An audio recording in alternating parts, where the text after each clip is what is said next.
ধরো এজের একটা ক্রাইটেরিয়া সেট করতে চাইছো এই 7 জন নামের ক্ষেত্রে, ঠিক আছে? তাদের ক্রাইটেরিয়া আমি একটা সেট রাখছি যে 20 থেকে 35, 20 থেকে 35-এর মধ্যে এদের এজ হবে।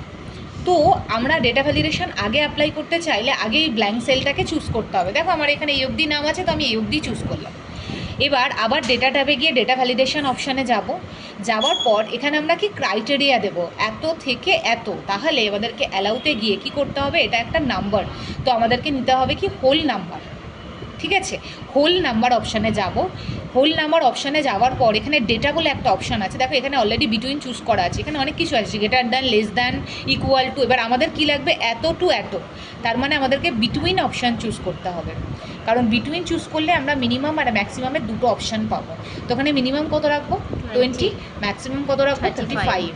দেন ওকে করে দিলাম। আচ্ছা, ওকে করার আগে এখানে ইনপুট মেসেজে যাব। এখানে আমরা একটা জিনিস মানে মেসেজ দেবো যে রং ইনপুট, না এখানে একটা দেবো যে জাস্ট এটাই লিখে দেবো 18 টু 18 না কত দিলাম 20 থেকে 35।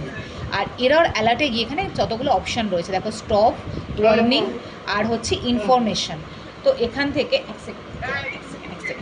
এখান থেকে আমরা যে কোনো একটা অপশান নিলাম, নেওয়ার পর এখানে লিখছি কি রং ইনপুট, রং ইনপুট বলে লিখছি। আর সেম এখানেও লিখছি রং ইনপুট। ভালো করে দেখো, এটা জাস্ট কেন করছি আমি এবার বলছি। ক্লিয়ার? এরর অ্যালার্টে গিয়ে এখানে ইনফরমেশান চুজ করেছি আর এখানে রং ইনপুট করে লিখেছি। আর ইনপুট মেসেজে গিয়ে আমি জাস্ট রেঞ্জটা দিয়েছি, দিয়ে আমি ওকে করে দিলাম। এবার দেখো এখানে যখনই মাউস নিয়ে যাচ্ছি, দেখেছো রং ইনপুট দিচ্ছে। এবার যেহেতু আচ্ছা, আর একটা জিনিস একটুখানি একটা জাস্ট ছোট্ট হালকা মিস্টেক হয়েছে, এই যে 20 থেকে 20 যেটা, সেটা আমরা এখানেও লিখে দেবো। এই 35 যেটা এখানেও লিখে দেবো, লিখে ওকে করলাম।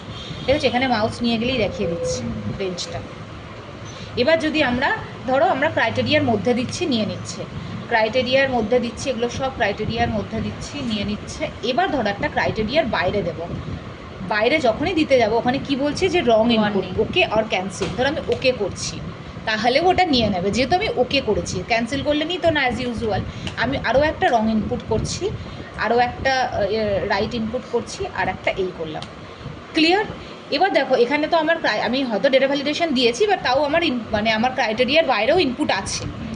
এবার এই যে পুরো ডেটাটাকে সিলেকশন করলাম, করে আবার ডেটা ভ্যালিডেশনে গেলাম। এবার ডেটা ভ্যালিডেশনে যাবো না, এবার ছোট্ট এই ড্রপডাউন অ্যারোটাতে ক্লিক করব। দেন কি করব, সার্কেল ইনভ্যালিড ডেটা। এবার সার্কেল ইনভ্যালিড ডেটা করলে দেখো আমার ক্রাইটেরিয়ার বাইরে যে ডেটাটা রয়েছে সেটা অলরেডি মার্ক করে দিচ্ছে। এইটা হচ্ছে আমার ডেটা ভ্যালিডেশনের সুবিধা।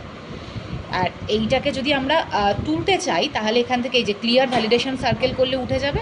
দেন আমরা কি করব, এখান থেকে ডেটা ভ্যালিডেশন অপশানে যাওয়ার পর পুরোটাকে মোছার জন্যই ক্লিয়ার অল অপশানে ক্লিক করব। ইনপুট মেসেজে গিয়েও ক্লিয়ার অল করব, এরর অ্যালার্টে গিয়েও ক্লিয়ার অল করব, দেন ওকে করে নিলাম। তাহলে ওটা অ্যাজ ইউজুয়াল আগের জায়গায় চলে এলো।